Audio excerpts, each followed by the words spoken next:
আলমগঞ্জ রাঙ্গামাটি ঈদগাহ মাঠ এটা শুধু একটা নামাজের জায়গা না, আমাদের ধর্মীয় ও সামাজিক একতার প্রতীক। ছোটবেলা থেকে এখানেই আমরা ঈদের নামাজ পড়ছি, যা আমার জীবনের অংশ হয়ে গেছে। আলমগঞ্জ রাঙ্গামাটি ঈদগাহ মাঠের কিছু অংশ তুলে ধরলাম। এই ঈদগাহ মাঠের পুরো ভিডিও মোবাইল ক্যামেরা দিয়ে তুলে ধরা সম্ভব না। আমি এই ঈদগাহ মাঠের কিছু অংশ মোবাইল ক্যামেরা দিয়ে তুলে ধরলাম। আপনারা পুরো ভিডিওটা দেখলে বুঝতে পারবেন কী ধরনের মানুষ হয়ে গেছে। এই জায়গাটা হলো মাঠে ঢোকার আগের মুহূর্ত। এখানে মানুষ এসে গাড়ি পার্কিং করে রাখে, এখান থেকে মাঠ আরম্ভ হয়ে গেল। খালি কিন্তু এক সাইডে গাড়ি রাখে না, গাড়ি রাখে 3 সাইডে। সবচেয়ে কম গাড়ি রাখে এই সাইডে।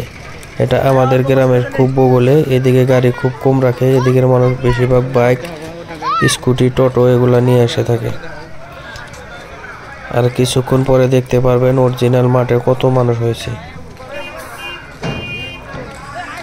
এর তো সামনে দেখা যাইতেছে মাঠের মানুষ ভিড়।